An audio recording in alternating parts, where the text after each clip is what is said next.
ਸਤਿ ਸ਼੍ਰੀ ਅਕਾਲ ਟੀਵੀ 84 ਦੇਖ ਰਹੇ ਸਾਰੇ ਦਰਸ਼ਕਾਂ ਦਾ ਸਵਾਗਤ ਹੈ। ਮੈਂ ਹਰਪ੍ਰੀਤ ਕੌਰ ਤੇ ਬੁਲੇਟਿਨ ਦੀ ਸ਼ੁਰੂਆਤ ਕਰਦੇ ਹਾਂ ਹੈਡਲਾਈਨਸ ਦੇ ਨਾਲ। ਪ੍ਰਧਾਨ ਮੰਤਰੀ ਨਰਿੰਦਰ ਮੋਦੀ ਦੇ ਰਾਹੁਲ ਗਾਂਧੀ ਦਰਮਿਆਨ ਸ਼ਬਦੀ ਜੰਗ ਜਾਰੀ। ਮੋਦੀ ਨੇ ਕਿਹਾ ਵਿਰੋਧੀ ਉਹਨਾਂ ਉੱਤੇ ਜਾਤ ਅਤੇ ਹੈਸੀਅਤ ਸੰਬੰਧੀ ਕਰ ਰਹੇ ਨੇ ਟਿੱਪਣੀਆਂ। ਉਧਰ ਰਾਹੁਲ ਗਾਂਧੀ ਨੇ ਕਿਹਾ ਝੂਠ ਬੋਲਣ ਵਿੱਚ ਮਾਹਿਰ ਨੇ ਮੋਦੀ।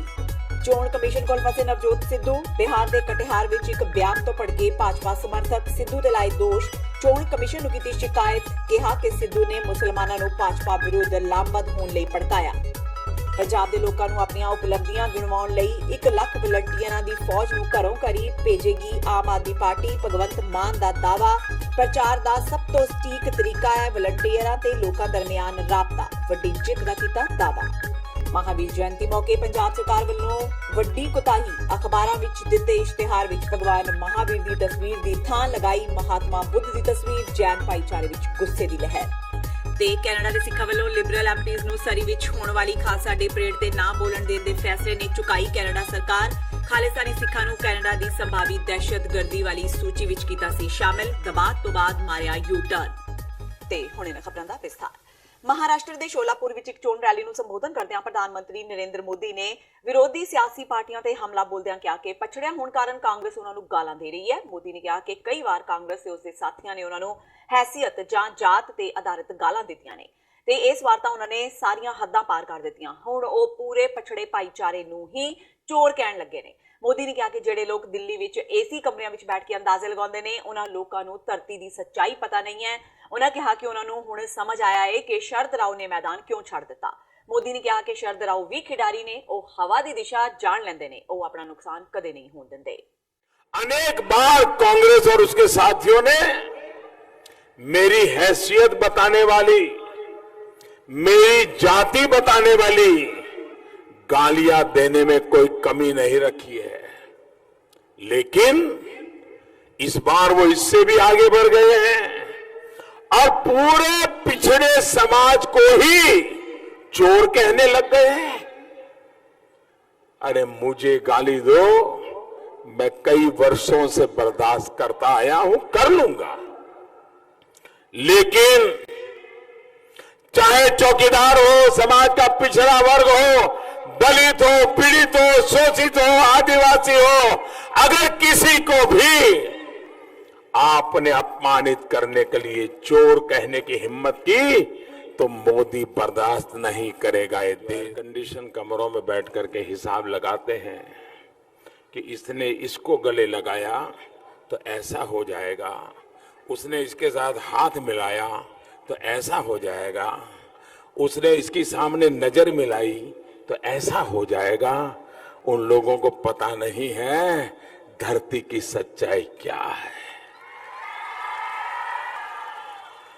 ये केसरिया सागर मुझे अब समझ में आया कि शरद राव ने मैदान क्यों छोड़ दिया।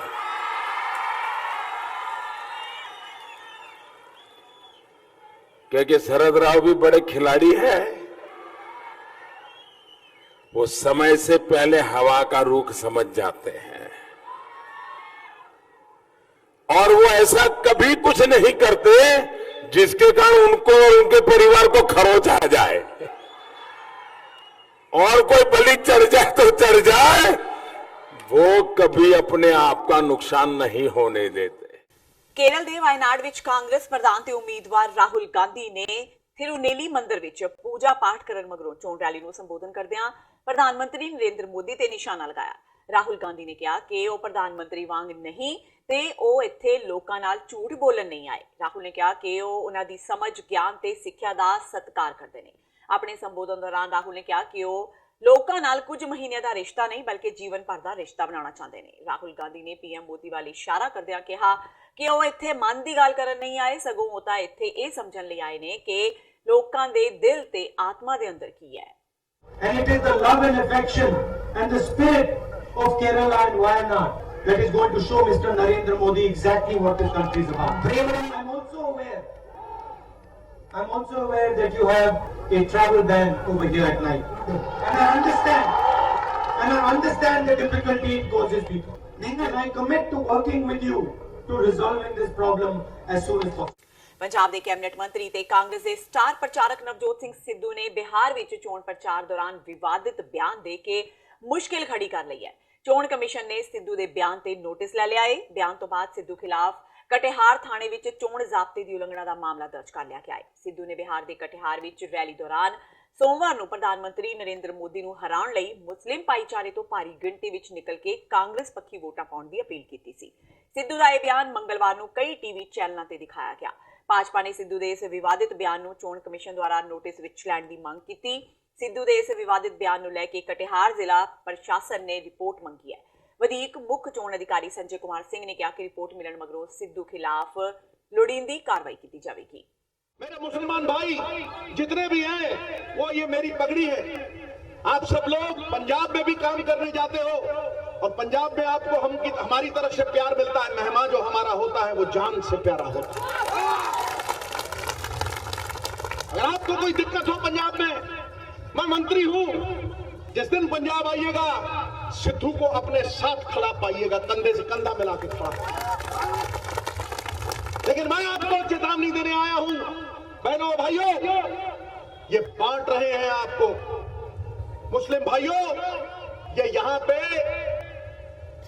ओवैसी साहब जैसे लोगों को लाके एक नई पार्टी साथ में खड़ी करके आप लोगों की वोटें बांट के ये जीतना चाहते हैं। अगर तुम लोग इकट्ठे हुए, 64% आपकी आबादी है, माइनॉरिटी मेजॉरिटी में है यहाँ पे, यदि तुम इकट्ठे हुए और इकट्ठे होके एकजुट होके वोट डाला तो सब उलट जाएंगे, मोदी सुलट जाएगा। बिक्रम मजीठिया ने भी नवजोत सिद्धू ते निशाना साधिया है। मजीठिया का कहना है कि कांग्रेस की पुरानी नीति है कि वो लोगों को मजहब के नां ते वंड सियासी लाहा लैंदे ने। मजीठिया ने कांग्रेस नूं काला अंग्रेज कहा ते नाल ही उन्हां कहा कि कांग्रेस इंदिरा गांधी दी सोच ते काम कर रही है जिसने श्री हरमंदर साहिब ते हमला कीता सी। मजीठिया ने कहा कि पंजाब विच मौसम दे बदले मिजाज नाल किसानां दे होए नुकसान दी गिरदावरी करवा के सूबा सरकार नूं किसानां दे होए नुकसान दी पूर्ति करनी चाहिए है। उन्हां अगे कहा कि कांग्रेस सरकार विच किसानां दा तीजी वार नुकसान हो गया है, अजे किसानां दा 2017 ਦਾ ਮੁਆਵਜ਼ਾ ਬਕਾਇਆ ਹੈ। ਇਸ ਕਰਕੇ ਕਾਂਗਰਸ ਸਰਕਾਰ ਤੋਂ ਉਹਨਾਂ ਨੂੰ ਕੋਈ ਆਸ ਨਹੀਂ ਤੇ ਜੇਕਰ ਸਰਕਾਰ ਨੇ ਕਿਸਾਨਾਂ ਦੇ ਹੋਏ ਨੁਕਸਾਨ ਦਾ ਮੁਆਵਜ਼ਾ ਨਾ ਦਿੱਤਾ ਤਾਂ ਕਿਸਾਨਾਂ ਦੇ ਗੁੱਸੇ ਦਾ ਸਾਹਮਣਾ ਆਉਣ ਵਾਲੀਆਂ ਚੋਣਾਂ ਵਿੱਚ ਕਰਨਾ ਪਵੇਗਾ। ਆਮ ਆਦਮੀ ਪਾਰਟੀ ਦੀ ਪੰਜਾਬ ਇਕਾਈ ਆਪਣੀਆਂ ਨੀਤੀਆਂ ਤੇ ਕੰਮਕਾਰ ਨੂੰ ਲੋਕਾਂ ਤੱਕ ਪਹੁੰਚਾਉਣ ਲਈ 1 ਲੱਖ ਵਲੰਟੀਅਰਾਂ ਨੂੰ ਚੋਣ ਪ੍ਰਚਾਰ ਵਿੱਚ ਉਤਾਰੇਗੀ। ਆਪ ਦੇ ਪੰਜਾਬ ਪ੍ਰਧਾਨ ਭਗਵੰਤ ਮਾਨ ਨੇ ਇਸ ਪੂਰੀ ਰਣਨੀਤੀ ਦਾ ਖੁਲਾਸਾ ਕਰਦਿਆਂ ਕਿਹਾ ਕਿ ਪੰਜਾਬ ਦੀਆਂ ਸਾਰੀਆਂ 13 ਸੀਟਾਂ ਤੇ ਸਿਲਸਿਲੇਵਾਰ ਢੰਗ ਨਾਲ ਪਾਰਟੀ ਦੇ ਵਲੰਟੀਅਰਾਂ ਨੂੰ ਉਤਾਰਨ ਦੀ ਪ੍ਰਕਿਰਿਆ ਆਖਰੀ ਪੜਾਅ ਤੇ ਹੈ। ਅੱਜ ਚੰਡੀਗੜ੍ਹ ਵਿੱਚ ਪੱਤਰਕਾਰਾਂ ਨਾਲ ਗੱਲਬਾਤ ਦੌਰਾਨ ਭਗਵੰਤ ਮਾਨ ਨੇ ਕਿਹਾ ਕਿ ਵਲੰਟੀਅਰਾਂ ਦੀ ਇਹ ਫੌਜ ਘਰ ਘਰ ਜਾ ਕੇ ਲੋਕਾਂ ਨੂੰ ਦੱਸੇਗੀ ਕਿ ਕੈਪਟਨ ਸਰਕਾਰ ਵੀ ਪਿਛਲੀ ਬਾਦਲ ਸਰਕਾਰ ਵਾਂਗ ਕੰਮ ਕਰ ਰਹੀ ਹੈ ਤੇ ਦੋਵਾਂ ਵਿੱਚ ਕੋਈ ਫਰਕ ਨਹੀਂ। ਮਾਨ ਨੇ ਕਿਹਾ ਕਿ ਸੂਬੇ ਨੂੰ ਮਾੜੇ ਹਾਲਾਤਾਂ ਵਿੱਚੋਂ ਕੱਢਣ ਲਈ ਵੀ ਲੋਕਾਂ ਨੇ ਕਾਂਗਰਸ ਨੂੰ ਵੋਟਾਂ ਪਾਈਆਂ ਸਨ ਪਰ ਲੋਕਾਂ ਨਾਲ ਧੋਖਾ ਹੋਇਆ। ਮਾਨ ਨੇ ਕਿਹਾ ਕਿ ਡੋਰ ਟੂ ਡੋਰ ਪ੍ਰਚਾਰ ਆਮ ਆਦਮੀ ਪਾਰਟੀ ਦਾ ਸਭ ਤੋਂ ਮਜ਼ਬੂਤ ਚੋਣ ਹਥਿਆਰ ਹੈ ਤੇ ਇਸੇ ਦੇ ਜ਼ੋਰ ਤੇ ਆਪ ਦਿੱਲੀ ਵਿੱਚ 70 ਵਿੱਚੋਂ 67 ਸੀਟਾਂ ਜਿੱਤਣ ਵਿੱਚ ਸਫਲ ਰਹੀ ਸੀ। ਮਾਨ ਮੁਤਾਬਕ ਇਸ ਮੁਹਿੰਮ ਦੀ ਖਾਸ ਗੱਲ ਇਹ ਹੈ ਕਿ ਵੋਟਰਾਂ ਕੋਲ ਜਾ ਕੇ ਵਲੰਟੀਅਰ ਆਪਣੀ ਗੱਲ ਰੱਖਦੇ ਨੇ ਤੇ ਉਹਨਾਂ ਦੇ ਦੁੱਖ ਦਰਦ ਨੂੰ ਸੁਣਦੇ ਨੇ। ਸ਼੍ਰੋਮਣੀ ਅਕਾਲੀ ਦਲ ਦੇ ਸੰਗਰੂਰ ਸੀਟ ਤੋਂ ਉਮੀਦਵਾਰ ਪਰਮਿੰਦਰ ਸਿੰਘ ਢੀਂਡਸਾ ਨੇ ਧੂਰੀ ਵਿਧਾਨ ਸਭਾ ਖੇਤਰ ਦੇ ਪਿੰਡਾਂ ਦਾ ਦੌਰਾ ਕੀਤਾ। ਇਸ ਮੌਕੇ ਉਹਨਾਂ ਵੱਖ-ਵੱਖ ਪਿੰਡਾਂ ਵਿੱਚ ਜਨ ਸਭਾਵਾਂ ਨੂੰ ਸੰਬੋਧਨ ਕੀਤਾ।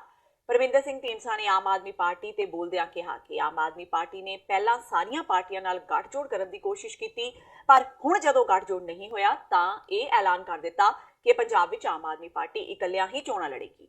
ਕਾਂਗਰਸ ਵਿੱਚ ਬਗਾਵਤ ਤੇ ਬੋਲਦਿਆਂ ਪਰਮਿੰਦਰ ਸਿੰਘ ਢੀਂਡਸਾ ਨੇ ਕਿਹਾ ਕਿ ਕਾਂਗਰਸ ਵਰਗੀਆਂ ਪਾਰਟੀਆਂ ਲੋਕਾਂ ਜਾਂ ਵਰਕਰਾਂ ਦੀਆਂ ਭਾਵਨਾਵਾਂ ਨੂੰ ਨਹੀਂ ਸਮਝਦੀਆਂ, ਉਹਨਾਂ ਤੇ ਫੈਸਲਾ ਲੈਂਦੀਆਂ ਨੇ ਜਿਸ ਕਾਰਨ ਪਾਰਟੀ ਵਰਕਰਾਂ ਦੇ ਨੇਤਾ ਬਗਾਵਤ ਤੇ ਉਤਰ ਜਾਂਦੇ ਨੇ। ਪਰਮਿੰਦਰ ਸਿੰਘ ਢੀਂਡਸਾ ਨੇ ਕਿਹਾ ਕਿ ਉਹ ਸੰਗਰੂਰ ਲਈ ਕੋਈ ਵੱਡਾ ਐਜੂਕੇਸ਼ਨਲ ਇੰਸਟੀਚਿਊਟ ਜਾਂ ਵੱਡੀ ਫੈਕਟਰੀ ਲੈ ਕੇ ਆਉਣਗੇ। ਉਹਨਾਂ ਭਗਵੰਤ ਮਾਨ ਦੇ ਗੋਦ ਲਏ ਪਿੰਡ ਤੇ ਬੋਲਦਿਆਂ ਕਿਹਾ ਕਿ ਉਹ ਇਸ ਦੇ ਬਾਰੇ ਕੁਝ ਨਹੀਂ ਬੋਲ ਸਕਦੇ, ਲੋਕ ਖੁਦ ਹੀ ਇਸ ਬਾਰੇ ਦੱਸ ਦੇਣਗੇ। ਉਹ ਤਾਂ ਚੋਣ ਕਮਿਸ਼ਨ ਦਾ ਫੈਸਲਾ, ਉਹ ਤੇ ਮੈਂ ਕੀ ਟਿੱਪਣੀ ਕਰ ਸਕਦਾ ਜੀ। ਚੋਣ ਕਮਿਸ਼ਨ ਕਰੇ ਰੋਕੇ ਉਹ ਤਾਂ ਹੁਣ ਉਹਨਾਂ ਨੇ ਦੇਖਣਾ ਹੈਗਾ। ਨਹੀਂ, ਉਹਨਾਂ ਦਾ ਕਹਿਣਾ ਵੀ ਜਿਹੜਾ ਅਕਾਲੀ ਦਲ ਨੇ ਇਹ ਆਪਦੇ ਰੁਤਬੇ ਦਾ ਇਸਤੇਮਾਲ ਕਰਕੇ ਮੋਦੀ ਨੂੰ ਕਹਿ ਕੇ ਅਕਾਲੀ ਦਲ ਦਾ ਯਾਰ ਕਮਾਲ। ਚੱਲ ਸੁਣੋ, ਜੇ ਮੋਦੀ ਦੇ ਰੁਤਬੇ ਦਾ ਵਰਤਣਾ ਹੁੰਦਾ ਤਾਂ ਮੋਦੀ ਦੀ ਮੂਵੀ ਨਾ ਚਲਾ ਦਿੰਦੇ।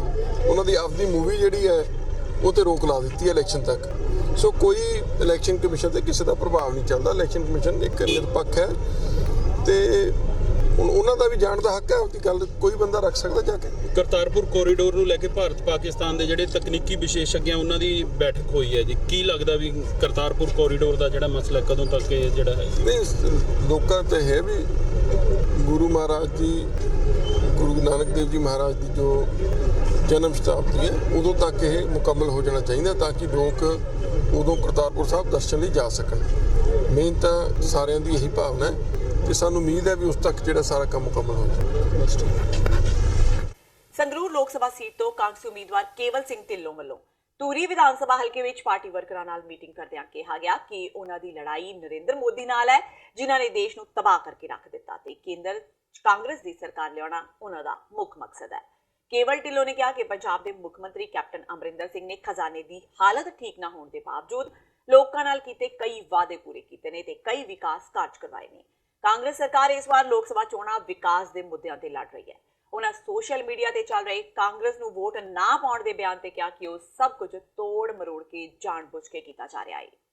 ਵਿਕਾਸ ਦਾ ਮੁੱਦਾ ਸਾਡਾ ਤਾਂ ਮੁੱਦਾ ਹੀ ਇੱਕ ਆ ਜੀ। ਅਸੀਂ ਪਿਛਲੇ 10 ਸਾਲ ਅਕਾਲੀਆਂ ਨੇ ਪੰਜਾਬ ਸੂਬੇ ਨੂੰ ਤਬਾਹ ਕਰਤਾ, ਮੋਦੀ ਨੇ ਸੱਤਿਆਨਾਸ਼ ਕਰਤਾ ਹਿੰਦੁਸਤਾਨ ਦਾ। ਸੋ ਸਾਡੀ ਲੜਾਈ ਤਾਂ ਇਸ ਵੇਲੇ ਮੋਦੀ ਨਾਲ ਆ। ਇਹ ਜਿਹੜੀ ਵੋਟਾਂ ਪੈਣੀਆਂ ਪਾਰਲੀਮੈਂਟ ਦੀਆਂ, ਇਹ ਪੈਣੀਆਂ ਜਿਹੜਾ ਪਾਰਲੀਮੈਂਟ ਜਾ ਕੇ ਅਸੀਂ ਕਾਂਗਰਸ ਦੀ ਸਰਕਾਰ ਬਣਾਉਣੀ ਆ ਸੈਂਟਰ ਦੇ ਵਿੱਚ। ਪਰ 2 ਸਾਲ ਜਿਵੇਂ ਕੈਪਟਨ ਨੇ ਵਾਅਦੇ ਕੀਤੇ ਸੀ ਪੂਰੇ ਨੇ, ਤੁਹਾਨੂੰ ਲੱਗਦਾ ਤੁਹਾਡਾ ਪੂਰੇ ਵਾਅਦੇ ਕੀਤੇ ਆ ਕੈਪਟਨ ਸਾਹਿਬ ਨੇ, ਸਾਰੇ ਵਾਅਦੇ ਪੂਰੇ ਕੀਤੇ ਆ। ਜਦੋਂ ਅਸੀਂ ਸਰਕਾਰ 'ਚ ਆਏ ਸੀ ਖਜ਼ਾਨਾ ਖਾਲੀ ਸੀ, ਫਿਰ ਵੀ ਉਹਨਾਂ ਨੇ ਹਿੰਮਤ ਕਰਕੇ 5 ਲੱਖ ਕਿਸਾਨਾਂ ਦੇ ਔਰ 5 ਕਰੋੜ ਤੋਂ ਜ਼ਿਆਦਾ ਕਰਜ਼ੇ ਜਿਹੜੇ ਮਾਫ ਕਰ ਚੁੱਕੇ ਆ। 2.5 ਲੱਖ ਤੋਂ ਜ਼ਿਆਦਾ ਨੌਜਵਾਨਾਂ ਨੂੰ ਨੌਕਰੀਆਂ ਦੇ ਚੁੱਕੇ ਆ। ਨਸ਼ੇ ਨੂੰ ਥੰਮ ਪਾਤਾ। ਹੁਣ ਅਸਲੀ ਜਿਹੜਾ ਪੰਜਾਬ ਦੇ ਵਿੱਚ ਲੋਕਾਂ ਨੂੰ ਸਮਝ ਪੈ ਗਈ। ਆ ਜਿਹੜੀਆਂ ਪੰਚਾਇਤਾਂ ਹੋਈਆਂ ਨੇ 100% ਆਲਮੋਸਟ ਸਾਡੇ ਪੰਚਾਇਤ ਸਾਰੀਆਂ ਜਿੱਤੀਆਂ ਨੇ। ਜ਼ਿਲ੍ਹਾ ਪ੍ਰੀਸ਼ਦ, ਲੋਕ ਸੰਮਤੀ ਜਿੰਨੀਆਂ ਵੀ ਨੇ ਇਹ ਸਾਰੇ ਸੰਮਤੀਆਂ ਜਿੱਤੀਆਂ। ਲੋਕਾਂ ਨੇ ਕੈਪਟਨ ਸਾਹਿਬ ਦੀ ਜਿਹੜੀ ਵਧੀਆ ਸਰਕਾਰ ਚੱਲ ਰਹੀ ਹੈ ਉਹਦੇ ਕਰਕੇ ਸਾਨੂੰ ਇਹ ਕਾਮਯਾਬੀ ਮਿਲੀ ਆ। ਹੁਣ ਤੁਸੀਂ ਪਾਰਲੀਮੈਂਟ ਦੇਖ ਲਿਓ, ਆ ਜਿਹੜੀ ਆਮ ਆਦਮੀ ਪਾਰਟੀ ਇਹਦੇ 4 ਪਾਰਲੀਮੈਂਟ ਦੇ ਮੈਂਬਰ ਸੀਗੇ, 1 ਰਹਿ ਗਿਆ। ਸੋ ਇਸ ਕਰਕੇ ਹੁਣ ਤਾਂ ਖਤਮ ਹੋ ਗਿਆ ਸਾਰਾ ਕੰਮ। ਅਕਾਲੀਆਂ ਦਾ ਖਤਮ ਆ ਬਰਗਾੜੀ ਤੋਂ ਬਾਅਦ। ਸੋ ਇਸ ਕਰਕੇ ਤਾਂ ਵੋਟਾਂ ਤਾਂ ਸਾਰੀਆਂ ਕਾਂਗਰਸ ਨੂੰ, ਲੋਕਾਂ ਦੇ ਕੰਮਾਂ ਨੂੰ ਦੇਖਦੇ ਹੋ ਕੈਪਟਨ ਸਾਹਿਬ ਦੇ। ਇਸ ਕਰਕੇ ਤੁਸੀਂ ਆਪਣਾ ਮੁਕਾਬਲਾ ਕਿਹਦੇ ਨਾਲ ਮੰਨਦੇ ਹੋ ਜੀ? ਮੁਕਾਬਲਾ ਹੈ ਹੀ ਨਹੀਂ ਜੀ। ਤੁਸੀਂ ਦੋਨਾਂ ਨੂੰ ਮਿਲਾ ਲਿਓ, ਜਿੰਨਾ ਦੋਨਾਂ ਨੂੰ ਵੋਟਾਂ ਪੈਣੀਆਂ ਉਹਦੇ ਡਬਲ ਪੈਣੀਆਂ ਸਾਨੂੰ। ਤੇ ਹੁਣ ਵੇਲਾ ਹੋ ਗਿਆ ਬ੍ਰੇਕ ਦਾ। ਬਾਕੀ ਦੀਆਂ ਖਬਰਾਂ ਇਸ ਬ੍ਰੇਕ ਤੋਂ ਬਾਅਦ।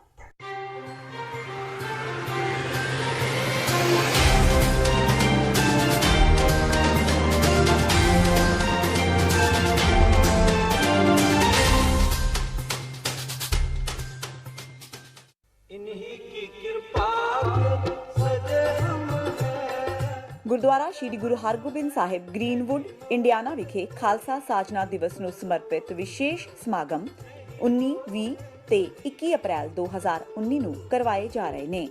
ਇਨ੍ਹਾਂ ਸਮਾਗਮਾਂ ਵਿੱਚ ਭਾਈ ਹਰਜਿੰਦਰ ਸਿੰਘ ਜੀ ਸ਼੍ਰੀਨਗਰ ਵਾਲੇ, ਗਿਆਨੀ ਭੁਪਿੰਦਰ ਸਿੰਘ ਜੀ, ਗਿਆਨੀ ਬਲਜੀਤ ਸਿੰਘ ਜੀ, ਗਿਆਨੀ ਸਾਹਿਬ ਸਿੰਘ ਜੀ ਤੇ ਭਾਈ ਮਹਿਲ ਸਿੰਘ ਜੀ ਦਾ ਢਾਡੀ ਜਥਾ ਵਿਸ਼ੇਸ਼ ਤੌਰ ਤੇ ਹਾਜ਼ਰੀ ਭਰਨਗੇ। 20 ਅਪ੍ਰੈਲ 2019 ਨੂੰ ਸਵੇਰੇ 11 ਵਜੇ ਖੰਡੇ ਬਾਟੇ ਦਾ ਅੰਮ੍ਰਿਤ ਛਕਾਇਆ ਜਾਵੇਗਾ। ਸਮੂਹ ਸੰਗਤਾਂ ਨੂੰ ਹੁਮ-ਹੁਮਾ ਕੇ ਪਹੁੰਚਣ ਦੀ ਬੇਨਤੀ ਕੀਤੀ ਜਾਂਦੀ ਹੈ। ਵਧੇਰੇ ਜਾਣਕਾਰੀ ਲਈ ਆਪ ਹੇਠ ਦਿੱਤੇ ਨੰਬਰਾਂ ਤੇ ਸੰਪਰਕ ਕਰ ਸਕਦੇ ਹੋ।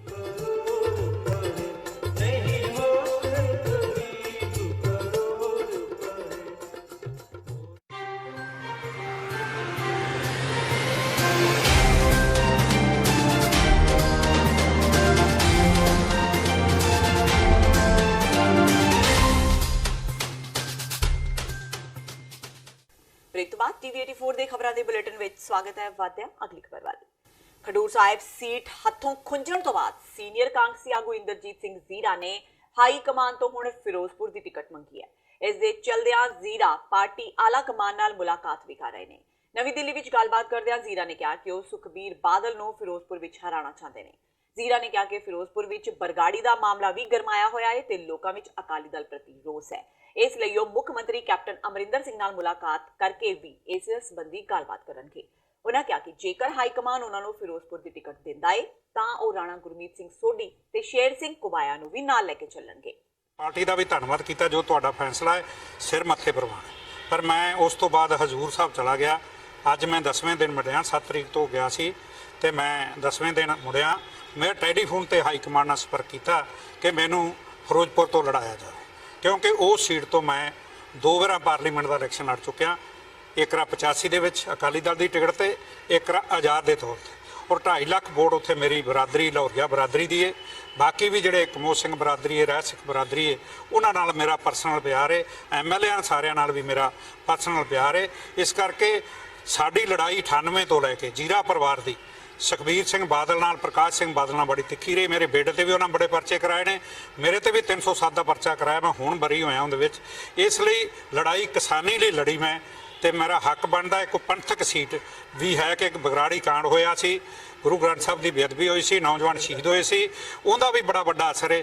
ਤੇ ਮੇਰਾ ਗੁਰਸਿੱਖ ਪਰਿਵਾਰ ਹੈ, ਇਸ ਕਰਕੇ ਉਸ ਵੋਟ ਦਾ ਵੀ ਬੜਾ ਵੱਡਾ ਜਿਹੜਾ ਪ੍ਰਭਾਵ ਹੈ। ਇਸ ਕਰਕੇ ਸਾਰਾ ਕੁਝ ਦੱਸ ਕੇ ਮੈਂ ਪਾਰਟੀ ਹਾਈ ਕਮਾਂਡ ਨੂੰ ਔਰ ਪਾਰਟੀ ਦੇ 3 ਜ਼ਿਲ੍ਹਾ ਪ੍ਰੈਜ਼ੀਡੈਂਟ ਜਿਹੜੇ ਮੌਜੂਦਾ ਨੇ, ਉਹਨਾਂ ਨੇ ਪਾਰਟੀ ਹਾਈ ਕਮਾਂਡ ਨੂੰ ਰਿਕੁਐਸਟ ਕੀਤੀ ਹੈ ਕਿ ਜਿਹੜੀ ਟਿਕਟ ਇੰਦਰਜੀਤ ਸਿੰਘ ਜੀਰਾ ਨੂੰ ਦਿੱਤੀ ਜਾਵੇ। ਮੈਨੂੰ ਪੂਰਨ ਆਸ ਹੈ ਕਿ ਮੈਨੂੰ ਪਾਰਟੀ ਉਸ ਟਿਕਟ ਉੱਥੋਂ ਦੇਵੇਗੀ। ਸੁਖਬੀਰ ਸਿੰਘ ਬਾਦਲ ਦੇ ਇਲੈਕਸ਼ਨ ਮੁਕਾਬਲੇ ਮੈਨੂੰ ਇਲੈਕਸ਼ਨ ਲੜਾਵੇਗੀ। ਪੰਜਾਬ ਭਾਜਪਾ ਨੇ ਅੱਜ ਅੰਮ੍ਰਿਤਸਰ ਵਿੱਚ ਆਪਣਾ ਚੋਣ ਦਫ਼ਤਰ ਖੋਲ ਕੇ ਚੋਣ ਮੁਹਿੰਮ ਦੀ ਸ਼ੁਰੂਆਤ ਕਰ ਦਿੱਤੀ, ਪਰ ਅਜੇ ਤੱਕ ਭਾਜਪਾ ਨੂੰ ਅੰਮ੍ਰਿਤਸਰ ਤੋਂ ਕੋਈ ਉਮੀਦਵਾਰ ਨਹੀਂ ਮਿਲਿਆ। ਇਸ ਤੇ ਤੰਜ ਕੱਸਦਿਆਂ ਕਾਂਗਰਸੀ ਉਮੀਦਵਾਰ ਗੁਰਜੀਤ ਸਿੰਘ ਔਜਲਾ ਨੇ ਕਿਹਾ ਕਿ ਭਾਜਪਾ ਨੇ ਬਿਨਾਂ ਲਾੜੇ ਤੋਂ ਬਰਾਤ ਸਜਾ ਲਈ ਹੈ। ਦੂਜੇ ਪਾਸੇ ਸ਼ਵੇਤ ਮਲਿਕ ਵੀ ਔਜਲਾ ਨੂੰ ਇਸ ਤੇ ਮੋੜਵਾਂ ਜਵਾਬ ਦੇਣ ਤੋਂ ਨਹੀਂ ਖੁੰਝੇ। ਉਹਨਾਂ ਕਿਹਾ ਕਿ ਕਾਂਗਰਸ ਪਹਿਲਾਂ ਆਪਣੀ ਬਰਾਤ ਠੀਕ ਕਰ ਲਵੇ। ਫਿਲਹਾਲ ਦੋਵੇਂ ਪਾਰਟੀਆਂ ਦੇ ਨੇਤਾ ਇੱਕ ਦੂਜੇ ਤੇ ਬਿਆਨਬਾਜ਼ੀ ਕਰ ਚੋਣ ਮੁਹਿੰਮ ਨੂੰ ਪਖਾ ਰਹੇ ਨੇ, ਪਰ ਔਜਲਾ ਦੀ ਟੱਕਰ ਵਿੱਚ ਅੰਮ੍ਰਿਤਸਰ ਤੋਂ ਕੌਣ ਉਤਰਦਾ ਹੈ, ਇਹ ਦੇਖਣ ਵਾਲੀ ਗੱਲ ਹੋਵੇਗੀ। ਦੱਸ ਦੇਈਏ ਕਿ ਇਸ ਤੋਂ ਪਹਿਲਾਂ ਅੱਜ ਭਾਜਪਾ ਦੇ ਸੂਬਾਈ ਪ੍ਰਧਾਨ ਸ਼ਵੇਤ ਮਲਿਕ ਨੇ ਅੰਮ੍ਰਿਤਸਰ ਵਿੱਚ ਭਾਜਪਾ ਦੇ ਚੋਣ ਦਫ਼ਤਰ ਦਾ ਉਦਘਾਟਨ ਕੀਤਾ ਸੀ। ਸੋਮਵਾਰ ਦਿਨ ਟਲਦਿਆਂ ਹੀ ਚੱਲੀ ਤੇਜ਼ ਹਨੇਰੀ ਤੇ ਤੂਫਾਨ ਤੋਂ ਬਾਅਦ ਮੰਗਲਵਾਰ ਤੋਂ ਸ਼ੁਰੂ ਹੋਈ ਬੂੰਦਾਬਾਂਦੀ ਬੁੱਧਵਾਰ ਨੂੰ ਤੇਜ਼ ਬਾਰਿਸ਼ ਵਿੱਚ ਤਬਦੀਲ ਹੋ ਗਈ। ਬੁੱਧਵਾਰ ਤੜਕੇ ਸ਼ੁਰੂ ਹੋਏ ਤੇਜ਼ ਮੀਂਹ ਦਾ ਦੌਰ ਸਵੇਰੇ 11 ਵਜੇ ਤੱਕ ਜਾਰੀ ਰਿਹਾ। ਇਸ ਕਾਰਨ ਸਵੇਰ ਵੇਲੇ ਦਫ਼ਤਰ ਜਾਂ ਫਿਰ ਕਾਰੋਬਾਰ ਲਈ ਘਰੋਂ ਨਿਕਲਣ ਵਾਲੇ ਲੋਕਾਂ ਨੂੰ ਭਾਰੀ ਪਰੇਸ਼ਾਨੀ ਦਾ ਸਾਹਮਣਾ ਕਰਨਾ ਪਿਆ। ਲਗਾਤਾਰ ਹੋਈ ਬਾਰਿਸ਼ ਕਾਰਨ ਸ਼ਹਿਰ ਦੇ ਕਈ ਇਲਾਕਿਆਂ ਵਿੱਚ ਮਾਮੂਲੀ ਪਾਣੀ ਵੀ ਭਰ ਗਿਆ। ਉੱਥੇ ਹੀ ਕਈ ਥਾਈਂ ਬਿਜਲੀ ਬੰਦ ਰਹੀ ਤੇ ਘਟ ਰਹੇ ਵੋਲਟੇਜ ਨੇ ਪਰੇਸ਼ਾਨੀ ਖੜੀ ਕਰ ਦਿੱਤੀ। ਮੌਸਮ ਵਿਭਾਗ ਮੁਤਾਬਕ ਆਉਣ ਵਾਲੇ 3 ਘੰਟਿਆਂ ਵਿੱਚ ਤੇਜ਼ ਬਾਰਿਸ਼ ਦੀ ਸੰਭਾਵਨਾ ਹੈ। ਇਸ ਬਾਰੇ ਮੌਸਮ ਵਿਭਾਗ ਦੇ ਡਾਇਰੈਕਟਰ ਨੇ ਦੱਸਿਆ ਕਿ ਪੱਛਮੀ ਪੌਣਾ ਦੀ ਗੜਬੜੀ ਕਾਰਨ ਮੌਸਮ ਵਿੱਚ ਗੜਬੜੀ ਹੋਈ ਹੈ। 2 ਦਿਨ ਪਹਿਲਾਂ 30 ਦੇ ਪਾਰ ਚੱਲ ਰਿਹਾ ਤਾਪਮਾਨ ਤੇਜ਼ ਮੀਂਹ ਕਾਰਨ ਅਚਾਨਕ ਡਿੱਗ ਕੇ 18 ਡਿਗਰੀ ਸੈਲਸੀਅਸ ਦੇ ਆਸ-ਪਾਸ ਪਹੁੰਚ ਗਿਆ। ਉਧਰ ਨਮੀ ਕਾਰਨ ਵਾਢੀ ਦਾ ਇੰਤਜ਼ਾਰ ਕਰ ਰਹੇ ਕਿਸਾਨ ਚਿੰਤਾ ਵਿੱਚ ਨੇ।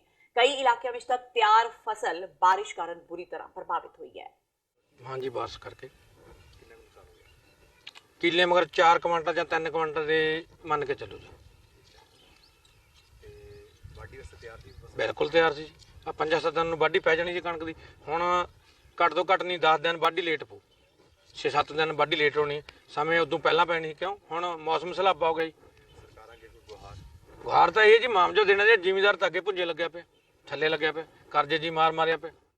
ਬੇਮੌਸਮੀ ਬਾਰਿਸ਼ ਕਰਕੇ ਕਿਸਾਨਾਂ ਦੀ ਖਰਾਬ ਹੋਈ ਫਸਲ ਬਾਰੇ ਮੁੱਖ ਮੰਤਰੀ ਕੈਪਟਨ ਅਮਰਿੰਦਰ ਸਿੰਘ ਨੇ ਕਿਹਾ ਹੈ ਕਿ ਪੰਜਾਬ ਸਰਕਾਰ ਨੇ ਪਹਿਲਾਂ ਹੀ ਵਿਸ਼ੇਸ਼ ਗਿਰਦਾਵਰੀ ਕੀਤੀ ਹੋਈ ਹੈ ਤਾਂ ਕਿ ਜੇ ਕਿਸਾਨਾਂ ਦੀ ਫਸਲ ਦਾ ਕੋਈ ਨੁਕਸਾਨ ਹੋਵੇ ਤਾਂ ਉਸ ਦੀ ਭਰਪਾਈ ਕੀਤੀ ਜਾ ਸਕੇ।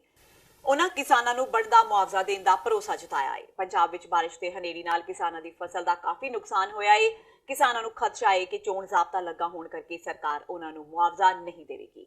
ਇਸ ਬਾਰੇ ਕੈਪਟਨ ਨੇ ਸਪਸ਼ਟ ਕੀਤਾ ਹੈ ਕਿ ਜਿਨ੍ਹਾਂ ਕਿਸਾਨਾਂ ਦਾ ਨੁਕਸਾਨ ਹੋਇਆ ਹੈ ਉਹਨਾਂ ਨੂੰ ਮੁਆਵਜ਼ਾ ਦਿੱਤਾ ਜਾਵੇਗਾ। ਮੋਹਾਲੀ ਦੇ ਇੱਕ ਕਾਲ ਸੈਂਟਰ ਵਿੱਚ ਕੰਮ ਕਰਨ ਵਾਲੀ ਹਿਮਾਚਲ ਦੀ ਕੁੜੀ ਨਾਲ ਬਲਾਤਕਾਰ ਕੀਤੇ ਜਾਣ ਦਾ ਮਾਮਲਾ ਸਾਹਮਣੇ ਆਇਆ ਹੈ। ਹਿਮਾਚਲੀ ਕੁੜੀ ਸੋਮਵਾਰ ਨੂੰ ਕਾਲ ਸੈਂਟਰ ਜਾ ਰਹੀ ਸੀ। ਇਸ ਦੌਰਾਨ ਉਸਨੇ ਇੱਕ ਕਾਰ ਵਿੱਚ ਲਿਫਟ ਲਈ, ਪਰ ਕਾਰ ਚਾਲਕ ਉਸ ਨੂੰ ਸੁੰਨਸਾਨ ਥਾਂ ਤੇ ਲੈ ਗਿਆ ਤੇ ਉਸ ਨਾਲ ਬਲਾਤਕਾਰ ਵਰਗੀ ਘਿਨੌਣੀ ਕਰਤੂਤ ਨੂੰ ਅੰਜਾਮ ਦਿੱਤਾ। ਪੀੜਤ ਕੁੜੀ ਨੇ ਸੋਹਾਣਾ ਥਾਣੇ ਦੇ SHO ਨੂੰ ਇਸ ਮਾਮਲੇ ਦੀ ਸ਼ਿਕਾਇਤ ਦਿੱਤੀ, ਪਰ ਉਸਨੇ ਕੋਈ ਕਾਰਵਾਈ ਨਹੀਂ ਕੀਤੀ। ਬਾਅਦ ਵਿੱਚ ਇਹ ਮਾਮਲਾ ਉੱਚ ਅਧਿਕਾਰੀਆਂ ਤੱਕ ਪੁੱਜਿਆ ਤਾਂ ਡਿਊਟੀ ਵਿੱਚ ਕੋਤਾਹੀ ਵਰਤਣ ਤੇ ਆਲਾ ਅਧਿਕਾਰੀਆਂ ਨੂੰ ਸੂਚਨਾ ਨਾ ਦੇਣ ਤੇ ਉਕਤ SHO ਨੂੰ ਮੁਅੱਤਲ ਕਰ ਦਿੱਤਾ ਗਿਆ। ਫਿਲਹਾਲ ਬਲਾਤਕਾਰ ਕਰਨ ਵਾਲਾ ਦੋਸ਼ੀ ਫਰਾਰ ਹੈ ਤੇ ਪੁਲਿਸ ਵੱਲੋਂ ਉਸ ਦੀ ਭਾਲ ਕੀਤੀ ਜਾ ਰਹੀ ਹੈ। ਕੱਲ ਸਾਨੂੰ ਇੱਕ ਕੁੜੀ ਨੇ ਜਿਹਦੀ ਉਮਰ ਕੋਈ 22-23 ਸਾਲ ਦੀ ਹੈਗੀ ਆ, ਉਹਨੇ ਕੋਈ ਰੇਪ ਦੀ ਘਟਨਾ ਦੀ ਇਨਫੋਰਮੇਸ਼ਨ ਸਾਨੂੰ ਦਿੱਤੀ ਸੀ, ਜਿਹਦੇ ਮੁਤਲਕ ਅਸੀਂ ਸੁਹਾਣੇ ਥਾਣੇ 'ਚ 105 number FIR under section 376 register ਕੀਤੀ ਹੈ ਤੇ SSP ਸਾਹਿਬ ਨੇ ਇੱਕ ਇਹਦੇ 'ਚ ਇਨਵੈਸਟੀਗੇਸ਼ਨ ਟੀਮ ਕਨਸਟੀਟਿਊਟ ਕੀਤੀ ਹੈ ਤਾਂ ਕਿ ਅਸੀਂ ਛੇਤੀ ਤੋਂ ਛੇਤੀ ਇਹਨੂੰ ਅਕਿਊਜ਼ ਨੂੰ ਫੜ ਲਿਆਂਗੇ ਤੇ ਬਣਦੀ ਕਾਨੂੰਨੀ ਕਾਰਵਾਈ ਅਮਲ 'ਚ ਲਿਆਂਦੀ ਜਾਊਗੀ। ਦੇਖੋ SHO ਤੇ ਜੋ ਵੀ departmental action was to be taken, it has been taken ਤੇ ਬਾਕੀ ਅਸੀਂ ਸਾਰੇ ਫੈਕਟਸ ਇਹਦੇ 'ਚ ਵੈਰੀਫਾਈ ਕਰ ਰਹੇ ਹਾਂ ਐਂਡ ਵੀ ਆਰ ਹੋਪਫੁਲ ਕਿ ਅਸੀਂ ਬਹੁਤ ਹੀ ਛੇਤੀ ਇਸ ਅਕਿਊਜ਼ ਨੂੰ ਰਾਉਂਡ ਅਪ ਕਰਕੇ ਬਣਦੀ ਕਾਨੂੰਨੀ ਕਾਰਵਾਈ ਅਮਲ 'ਚ ਲੈ ਕੇ ਆਵਾਂਗੇ।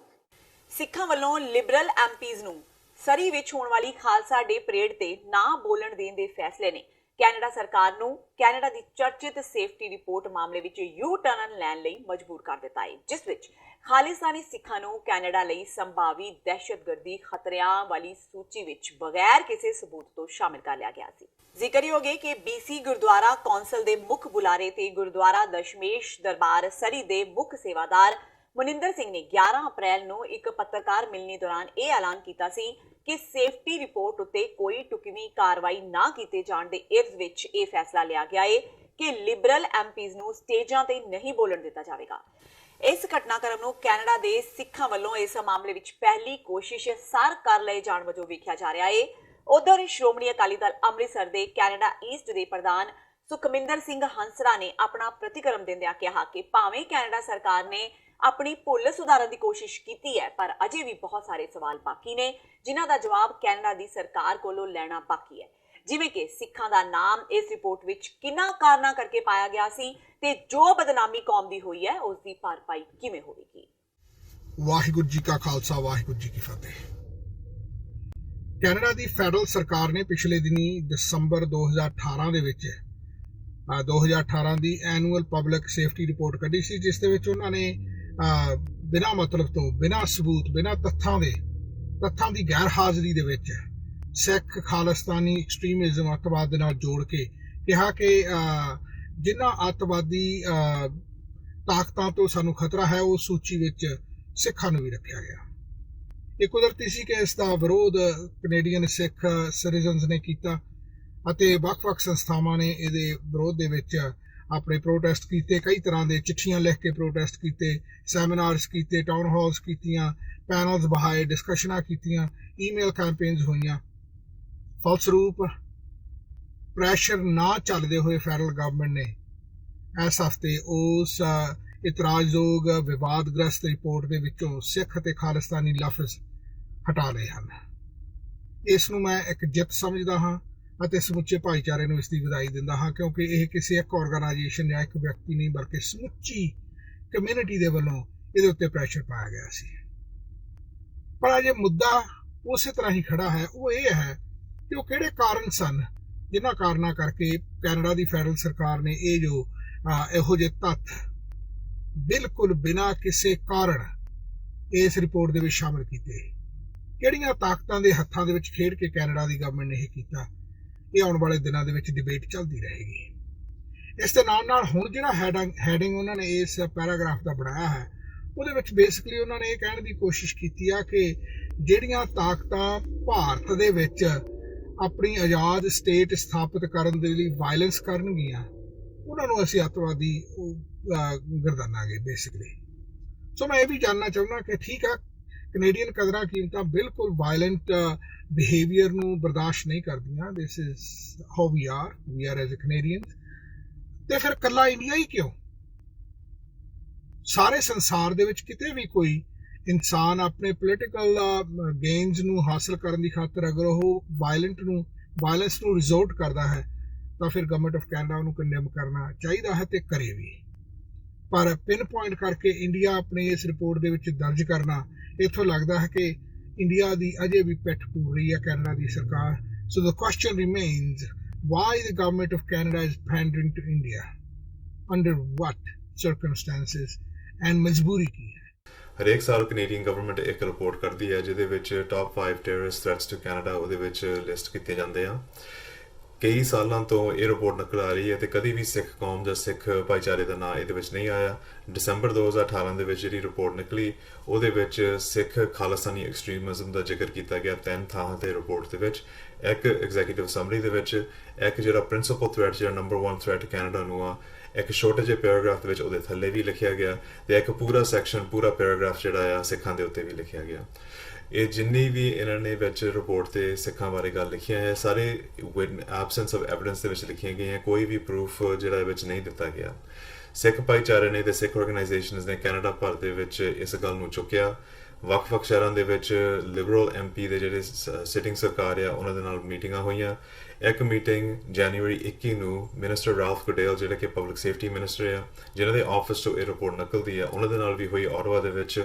ਉਸ ਤੋਂ ਅੱਗੇ 2 ਮਹੀਨੇ ਲਗਾਤਾਰ ਇੱਕ ਚੁੱਪ ਸਾਨੂੰ ਮਿਲਿਆ ਸਰਕਾਰ ਵੱਲੋਂ, ਜਿਹਦੇ ਵਿੱਚ ਉਹਨਾਂ ਨੇ ਕਮਿਊਨੀਕੇਸ਼ਨ ਆਲਮੋਸਟ ਬੰਦ ਹੀ ਕਰਤਾ ਸਾਡੇ ਨਾਲ।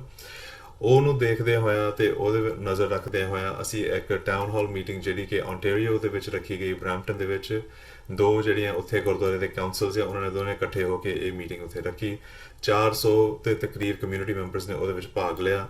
ਥੋੜੇ ਜਿਹੇ MPs ਉਹਦੇ ਵਿੱਚ ਆਏ ਵੀ, ਤੇ ਉਹਨਾਂ ਵਿੱਚ ਗੱਲਾਂ ਬਾਤਾਂ ਵਿੱਚ ਇਹ ਲੱਗਿਆ ਕਿ ਸਿੱਖਾਂ ਦੇ ਨਾਲ ਜੋ ਹੋ ਰਿਹਾ ਉਹ ਇੱਕ ਧੱਕਾ ਆ, ਤੇ ਇਹ ਜਿਹੜੀ ਗੱਲ ਆ ਸਰਕਾਰ ਨੂੰ ਇਹਨੂੰ ਮੁੜ ਕੇ ਲੈਣਾ ਚਾਹੀਦਾ ਹੈ ਕਿ ਜਾਂ ਤਾਂ ਐਵੀਡੈਂਸ ਦਿਖਾਉਣ ਜਾਂ ਇਸ ਗੱਲ ਨੂੰ ਪਿੱਛੇ ਮੁੜ ਕੇ ਲੈ ਕੇ ਜਾਣ। ਉਸ ਮੀਟਿੰਗ ਤੋਂ ਹੋਣ ਤੋਂ ਪਹਿਲਾਂ April 7, 2019 ਨੂੰ ਸਵੇਰ ਨੂੰ ਮਿਨਿਸਟਰ ਗੋਡੇਲ ਦੇ ਆਫਿਸ ਦੇ ਵਿੱਚੋਂ ਇੱਕ ਚਿੱਠੀ ਵੀ ਆਈ, ਜਿਹਦੇ ਵਿੱਚ ਇੱਕ ਅਪਡੇਟ ਮਿਲਿਆ। ਉਸ ਅਪਡੇਟ ਦੇ ਮੁਤਾਬਕ ਜਿਹੜੀ 2019 ਤੋਂ ਲੈ ਕੇ ਅੱਗੇ ਰਿਪੋਰਟਾਂ ਨਿਕਲਣਗੀਆਂ, ਕੋਈ ਵੀ ਕਮਿਊਨਿਟੀ ਜਾਂ ਫੇਥ ਬੇਸਡ ਰੈਫਰੈਂਸ ਉਹਨਾਂ ਦੇ ਵਿੱਚ ਨਹੀਂ ਹੋਵੇਗਾ। ਇਹ ਸਿੱਖਾਂ ਵੱਲੋਂ ਰਿਜੈਕਟ ਕੀਤਾ ਗਿਆ ਉੱਥੇ, ਕਿਉਂਕਿ ਜਿਹੜੀ 2018 ਦੀ ਰਿਪੋਰਟ ਆ ਉਹ ਫਿਰ ਪਬਲਿਕ ਡੋਮੇਨ ਦੇ ਵਿੱਚ ਰਹੇਗੀ ਤੇ ਉਹਦੇ ਵਿੱਚ ਸਿੱਖਾਂ ਦਾ ਜ਼ਿਕਰ ਵੀ ਰਹੇਗਾ। ਇਹ ਸਾਨੂੰ ਮਨਜ਼ੂਰ ਨਹੀਂ ਸੀਗਾ, ਕਿਉਂਕਿ ਇਹ ਜਿਹੜੀਆਂ ਰਿਪੋਰਟਾਂ ਆ ਅੱਗੇ ਐਕੈਡਮੀਆ, ਯੂਨੀਵਰਸਿਟੀਜ਼ ਦੇ ਵਿੱਚ ਰਿਸਰਚ ਰਾਹੀਂ ਜਾਂ ਹੋਰ ਗਵਰਨਮੈਂਟ ਰਿਪੋਰਟਸ ਇਹਦਾ ਰੈਫਰੈਂਸ ਪੁਆਇੰਟ ਵੀ ਬਣ ਸਕਦੀਆਂ ਹੈ, ਤੇ ਇਹ ਸਾਡੇ ਆਉਣ ਵਾਲੀ ਨਸਲਾਂ ਲਈ ਜਨਰੇਸ਼ਨਸ ਲਈ ਬੜੀ ਇੱਕ ਮਾੜੀ ਗੱਲ ਹੋਵੇਗੀ। ਸੋ ਇਸ ਨੂੰ ਨਜ਼ਰ ਰੱਖਦੇ ਹੋਇਆ April 10, 2019 ਦੇ ਵਿੱਚ, ਜਿਹੜੇ ਹਾਲੇ 3-4 ਦਿਨ ਹੀ ਲੰਘੇ ਆ, BC ਦੇ ਵਿੱਚ ਸਰੀ ਦੇ ਵਿੱਚ ਜਿਹੜਾ ਖਾਲਸਾ ਡੇ ਪਰੇਡ, ਖਾਲਸਾ ਸਾਜਨਾ ਦਿਵਸ ਦੇ ਵਿੱਚ ਇੱਕ ਵੱਡਾ ਨਗਰ ਕੀਰਤਨ ਨਿਕਲਦਾ ਆ। 5 ਲੱਖ ਦੇ ਦੁਆਲੇ ਉਹਦੇ ਵਿੱਚ ਸੰਗਤਾਂ ਪਹੁੰਚਦੀਆਂ ਨੇ। ਉਹਦੀ ਸਟੇਜ ਜਿਹੜੀ ਆ, ਦਾਸ ਨੂੰ ਮੌਕਾ ਮਿਲਿਆ ਇਹ ਗੱਲ ਸ਼ੇਅਰ ਕਰਨ ਲਈ ਕਿ ਉਹਦੀ ਸਟੇਜ ਜਿਹੜੀ ਮੇਨ ਸਟੇਜ ਆ ਨਗਰ ਕੀਰਤਨ ਦੀ, ਉਹਦੇ ਵਿੱਚ ਲਿਬਰਲ MPs ਤੇ ਕੋਈ ਵੀ ਸਰਕਾਰ ਦੇ ਨੁਮਾਇੰਦਿਆਂ ਨੂੰ ਉੱਥੇ ਬੋਲਣ ਦੀ ਇਜਾਜ਼ਤ ਨਹੀਂ ਦਿੱਤੀ ਜਾਵੇਗੀ। ਇਹ ਜਿਹੜਾ ਫੈਸਲਾ ਸੀਗਾ ਸੰਗਤ ਦੇ ਸਹਿਯੋਗ ਦੇ ਨਾਲ ਲਿਆ ਗਿਆ, ਸੰਗਤ ਤੋਂ ਵਿੱਚੋਂ ਸਲਾਹਾਂ ਲਈਆਂ, ਤੇ ਇਹ ਜਿਹੜਾ ਇੱਕ ਜ਼ਰੂਰੀ ਫੈਸਲਾ ਸੀਗਾ ਉਸ ਵਕਤ, ਕਿਉਂਕਿ ਲਿਬਰਲ ਸਰਕਾਰ ਵੱਲੋਂ ਇੱਕ ਬੜਾ ਬੈਕਹੈਂਡਡ ਵੇ ਦੇ ਨਾਲ ਸਾਨੂੰ ਦੱਸਿਆ ਗਿਆ ਕਿ ਅੱਗੇ ਤੋਂ ਅਸੀਂ ਨਹੀਂ ਕਰਦੇ, ਪਰ ਇਸ ਵਾਰੀ ਅਸੀਂ ਕਰਨਾ ਵੀ ਨਹੀਂ। 36 ਘੰਟਿਆਂ ਦੇ ਵਿੱਚ ਲਿਬਰਲ ਸਰਕਾਰ ਨੇ ਮੁੜ ਕੇ ਇੱਕ ਬਿਆਨ ਫੇਰ ਲਾ ਦਿੱਤਾ। ਹਾਲੇ ਕੱਲ ਦੀ ਗੱਲ ਆ, ਤਕਰੀਬਨ 3 ਵਜੇ ਕੱਲ ਦੁਪਹਿਰ ਦੀ ਗੱਲ, ਕਿ ਜਿਹੜੀ ਉਹ ਰਿਪੋਰਟ 2018 ਦੀ ਜਿਹਦੇ ਵਿੱਚ ਸਿੱਖਾਂ ਦਾ ਜ਼ਿਕਰ ਆ ਉਹ ਵੀ ਕੱਟਿਆ ਜਾਵੇਗਾ, ਤੇ ਉਹ ਕੱਲ 3 ਵਜੇ ਦੇ ਲਾਗੇ ਛਾਗੇ ਇਹ ਗੱਲ ਹੋਈ। ਹਾਲੇ ਵੀ ਇਹ ਰਿਪੋਰਟ ਦੇ ਵਿੱਚ ਇਨਡਾਇਰੈਕਟਲੀ ਸਿੱਖਾਂ ਦੇ ਉੱਤੇ ਰੈਫਰੈਂਸ ਹੈਗਾ ਆ, ਤੇ ਹੋਰ ਕਮਿਊਨਿਟੀਜ਼ ਜਿਹੜੀਆਂ ਜਿੱਦਾਂ ਮੁਸਲਮਾਨ ਭਾਈਚਾਰਾ ਆ, ਸੁੰਨੀ ਤੇ ਸ਼ੀਆ ਵਰਗੇ ਸ਼ਬਦ ਵੀ ਵਰਤੇ ਗਏ ਨੇ। ਇਹ ਜਿਹੜਾ ਸੰਘਰਸ਼ ਆ ਹਾਲੇ ਥੋੜਾ ਜਿਹਾ ਜਾਰੀ ਵੀ ਆ। ਸਿੱਖਾਂ ਦੀ ਇੱਕ ਇਹ ਪ੍ਰਾਪਤੀ ਆ ਕਿ ਅਸੀਂ ਆਪਣਾ ਜ਼ੋਰ ਦਿਖਾਇਆ। ਖਾਲਸਾ ਗੁਰਮਤਿ ਸੈਂਟਰ ਫੈਡਰਲ ਵੇ, ਸਿਆਟਲ, ਵਾਸ਼ਿੰਗਟਨ ਵਿਖੇ ਖਾਲਸਾ ਸਾਜਨਾ ਦਿਵਸ ਪੂਰੀ ਸ਼ਾਨੋ ਸ਼ੌਕਤ ਨਾਲ ਮਨਾਇਆ ਗਿਆ। ਸਿਆਟਲ ਇਲਾਕੇ ਦੇ ਸਾਰੇ ਗੁਰਦੁਆਰਾ ਸਾਹਿਬ ਵਿੱਚ ਵਧੀਆ ਤੋਂ ਵਧੀਆ ਸਮਾਗਮ ਰੱਖੇ ਹੋਏ ਸਨ, ਪਰ ਇੱਥੇ ਰੱਖੇ ਇਸ ਸਮਾਗਮ ਵਿੱਚ ਵਿਲੱਖਣ ਗੱਲ ਇਹ ਸੀ ਕਿ ਸਾਰੇ ਪ੍ਰੋਗਰਾਮ ਹੀ ਖਾਲਸਾ ਸਕੂਲ ਦੇ ਬੱਚਿਆਂ ਵੱਲੋਂ ਕੀਤੇ ਗਏ। ਪ੍ਰੋਗਰਾਮ ਦੀ ਸ਼ੁਰੂਆਤ ਨਿਸ਼ਾਨ ਸਾਹਿਬ ਦੀ ਸੇਵਾ ਨਾਲ ਸਵੇਰੇ ਕੋਈ 8:30 ਵਜੇ ਦੇ ਕਰੀਬ ਹੋਈ। ਖੂਬਸੂਰਤ ਖਾਲਸਾਈ ਲਿਬਾਸ ਪਹਿਨੇ ਬੱਚਿਆਂ ਨੇ ਨਿਸ਼ਾਨ ਸਾਹਿਬ ਨੂੰ ਸਲਾਮੀ ਦਿੱਤੀ। ਨਿਸ਼ਾਨ ਸਾਹਿਬ ਦੀ ਸੇਵਾ ਤੋਂ ਬਾਅਦ ਪੰਜਾਬ ਵਿੱਚ ਕੀਤੀਆਂ ਜਾਂਦੀਆਂ ਪ੍ਰਭਾਤ ਫੇਰੀਆਂ ਦੀ ਤਰਜ਼ ਤੇ ਇੱਕ ਛੋਟੀ ਜਿਹੀ ਪ੍ਰਭਾਤ ਫੇਰੀ ਕੱਢੀ ਗਈ, ਜਿਸ ਦਾ ਬੱਚਿਆਂ ਨੇ ਆਨੰਦ ਮਾਣਿਆ। ਇਸ ਉਪਰੰਤ ਪ੍ਰਬੰਧਕਾਂ ਵੱਲੋਂ ਰਲ ਮਿਲ ਕੇ ਕੀਤੇ ਸਹਿਜ ਪਾਠ ਦੇ ਭੋਗ ਪਾਏ ਗਏ। ਫਿਰ ਕੋਈ 2 ਘੰਟੇ ਬੱਚਿਆਂ ਵੱਲੋਂ ਕੀਰਤਨ ਕੀਤਾ ਗਿਆ, ਜਿਸ ਦੀ ਸ਼ੁਰੂਆਤ ਸਭ ਤੋਂ ਛੋਟੀ ਉਮਰ ਦੇ ਬੱਚਿਆਂ ਨੇ ਸੰਗਤਾਂ ਤੋਂ ਸਿਮਰਨ ਕਰਵਾ ਕੇ ਕੀਤੀ। ਭੋਗ ਉਪਰੰਤ ਹੁਕਮਨਾਮਾ ਤੇ ਅਰਦਾਸ ਦੀ ਸੇਵਾ ਵੀ ਬੱਚਿਆਂ ਵੱਲੋਂ ਹੀ ਨਿਭਾਈ ਗਈ। ਇਸ ਦੌਰਾਨ ਗੁਰੂ ਦੇ ਲੰਗਰ ਅਤੁੱਟ ਵਰਤਾਏ ਗਏ। ਬਾਅਦ ਦੁਪਹਿਰ ਬੱਚਿਆਂ ਨੂੰ ਥੋੜਾ ਵਿਸਾਖੀ ਮੇਲੇ ਵਾਂਗ ਮਨੋਰੰਜਨ ਕਰਾਉਣ ਲਈ ਖੇਡਾਂ ਵੀ ਕਰਵਾਈਆਂ ਗਈਆਂ, ਜਿਸ ਦਾ ਸਾਰਿਆਂ ਨੇ ਆਨੰਦ ਮਾਣਿਆ। ਅੱਜ ਦੁਨੀਆ ਭਰ ਵਿੱਚ ਜੈਨ ਭਾਈਚਾਰੇ ਵੱਲੋਂ ਮਹਾਵੀਰ ਜਯੰਤੀ ਦਾ ਦਿਹਾੜਾ ਮਨਾਇਆ ਗਿਆ, ਪਰ ਪੰਜਾਬ ਸਰਕਾਰ ਵੱਲੋਂ ਅਖਬਾਰਾਂ ਵਿੱਚ ਮਹਾਵੀਰ ਜਯੰਤੀ ਮੌਕੇ ਜੋ ਵਧਾਈ ਲਈ ਇਸ਼ਤਿਹਾਰ ਲਗਾਇਆ ਗਿਆ, ਉਸ ਵਿੱਚ ਭਗਵਾਨ ਸਵਾਮੀ ਮਹਾਵੀਰ ਜੀ ਦੀ ਥਾਂ ਭਗਵਾਨ ਮਹਾਤਮਾ ਬੁੱਧ ਦੀ ਤਸਵੀਰ ਲਗਾ ਦਿੱਤੀ ਗਈ, ਜਿਸ ਨੂੰ ਲੈ ਕੇ ਜੈਨ ਭਾਈਚਾਰੇ ਵੱਲੋਂ ਸਖਤ ਸ਼ਬਦਾਂ ਵਿੱਚ ਨਿੰਦਾ ਕੀਤੀ ਗਈ। ਵਿਸ਼ਵ ਜੈਨ ਸੰਗਠਨ ਦੇ ਸਟੇਟ ਦਫ਼ਤਰ ਦੇ ਕੋਆਰਡੀਨੇਟਰ ਸੰਦੀਪ ਜੈਨ ਨੇ ਇਸ ਤੇ ਸਖਤ ਨੋਟਿਸ ਲੈਂਦਿਆਂ ਕਿਹਾ ਕਿ ਜਿਨ੍ਹਾਂ ਵੱਲੋਂ ਵੀ ਇਹ ਇਸ਼ਤਿਹਾਰ ਲਗਾਇਆ ਗਿਆ ਹੈ, ਉਸ ਵਿਰੁੱਧ ਸਖਤ ਕਾਰਵਾਈ ਹੋਣੀ ਚਾਹੀਦੀ ਹੈ। ਤੇ ਇਹ ਸਨ ਹੁਣ ਤੱਕ ਦੀਆਂ ਖਬਰਾਂ। ਜਾਂਦੇ ਇੱਕ ਵਾਰ ਫੇਰ ਨਜ਼ਰ ਮਾਰਦੇ ਹਾਂ ਮੁੱਖ ਖਬਰਾਂ ਤੇ। ਪ੍ਰਧਾਨ ਮੰਤਰੀ ਨਰਿੰਦਰ ਮੋਦੀ ਦੇ ਰਾਹੁਲ ਗਾਂਧੀ ਦਰਮਿਆਨ ਸ਼ਬਦੀ ਜੰਗ ਜਾਰੀ। ਮੋਦੀ ਨੇ ਕਿਹਾ ਵਿਰੋਧੀ ਉਹਨਾਂ ਉੱਤੇ ਜਾਤ ਤੇ ਹੈਸੀਅਤ ਸੰਬੰਧੀ ਕਰ ਰਹੇ ਨੇ ਟਿੱਪਣੀਆਂ। ਉਧਰ ਰਾਹੁਲ ਗਾਂਧੀ ਨੇ ਕਿਹਾ ਝੂਠ ਬੋਲਣ ਵਿੱਚ ਮਾਹਿਰ ਨੇ ਮੋਦੀ। ਚੋਣ ਕਮਿਸ਼ਨ ਕੋਲ ਫਸੇ ਨਵਜੋਤ ਸਿੱਧੂ। ਬਿਹਾਰ ਦੇ ਕਟਿਹਾਰ ਵਿੱਚ ਇੱਕ ਬਿਆਨ ਤੋਂ ਭੜਕੇ ਭਾਜਪਾ ਸਮਰਥਕ ਸਿੱਧੂ ਦੇ ਲਾਏ ਦੋਸ਼। ਚੋਣ ਕਮਿਸ਼ਨ ਨੂੰ ਕੀਤੀ ਸ਼ਿਕਾਇਤ, ਕਿਹਾ ਕਿ ਸਿੱਧੂ ਨੇ ਮੁਸਲਮਾਨਾਂ ਨੂੰ ਭਾਜਪਾ ਵਿਰੁੱਧ ਲਾਮਬੰਦ ਹੋਣ ਲਈ ਭੜਕਾਇਆ। ਪੰਜਾਬ ਦੇ ਲੋਕਾਂ ਨੂੰ ਆਪਣੀਆਂ ਉਪਲਬਧੀਆਂ ਗਿਣਵਾਉਣ ਲਈ 1 ਲੱਖ ਵਲੰਟੀਅਰਾਂ ਦੀ ਫੌਜ ਨੂੰ ਘਰੋਂ ਘਰੀ ਭੇਜੇਗੀ ਆਮ ਆਦਮੀ ਪਾਰਟੀ। ਭਗਵੰਤ ਮਾਨ ਦਾ ਦਾਅਵਾ। ਪ੍ਰਚਾਰ ਦਾ ਸਭ ਤੋਂ ਸਟੀਕ ਤਰੀਕਾ ਹੈ ਵਲੰਟੀਅਰਾਂ ਤੇ ਲੋਕਾਂ ਦਰਮਿਆਨ ਰਾਬਤਾ। ਵੱਡੀ ਜਿੱਤ ਦਾ ਕੀਤਾ ਦਾਅਵਾ। ਮਹਾਵੀਰ ਜਯੰਤੀ ਮੌਕੇ ਪੰਜਾਬ ਸਰਕਾਰ ਵੱਲੋਂ ਵੱਡੀ ਕੋਤਾਹੀ। ਅਖਬਾਰਾਂ ਵਿੱਚ ਦਿੱਤੇ ਇਸ਼ਤਿਹਾਰ ਵਿੱਚ ਭਗਵਾਨ ਮਹਾਵੀਰ ਦੀ ਤਸਵੀਰ ਦੀ ਥਾਂ ਲਗਾਈ ਮਹਾਤਮਾ ਬੁੱਧ ਦੀ ਤਸਵੀਰ। ਜੈਨ ਭਾਈਚਾਰੇ ਵਿੱਚ ਗੁੱਸੇ ਦੀ ਲਹਿਰ। ਤੇ ਕੈਨੇਡਾ ਦੇ ਸਿੱਖਾਂ ਵੱਲੋਂ ਲਿਬਰਲ ਐਮਪੀਜ਼ ਨੂੰ ਸਰੀ ਵਿੱਚ ਹੋਣ ਵਾਲੀ ਖਾਲਸਾ ਡੇ ਪਰੇਡ ਤੇ ਨਾ ਬੋਲਣ ਦੇਣ ਦੇ ਫੈਸਲੇ ਨੇ ਚੁਕਾਈ ਕੈਨੇਡਾ ਸਰਕਾਰ। ਖਾਲਿਸਤਾਨੀ ਸਿੱਖਾਂ ਨੂੰ ਕੈਨੇਡਾ ਦੀ ਸੰਭਾਵੀ ਦਹਿਸ਼ਤਗਰਦੀ ਵਾਲੀ ਸੂਚੀ ਵਿੱਚ ਕੀਤਾ ਸੀ ਸ਼ਾਮਿਲ। ਦਬਾਅ ਤੋਂ ਬਾਅਦ ਮਾਰਿਆ ਯੂ ਟਰਨ। ਇਸ ਦੇ ਨਾਲ ਹੀ TV 84 ਦਾ ਖਬਰਾਂ ਦਾ ਇਹ ਬੁਲੇਟਿਨ ਖਤਮ ਹੁੰਦਾ ਹੈ। ਮੈਨੂੰ ਹਰਪ੍ਰੀਤ ਕੌਰ ਨੂੰ ਦਿਓ ਇਜਾਜ਼ਤ। ਸਤਿ ਸ਼੍ਰੀ ਅਕਾਲ।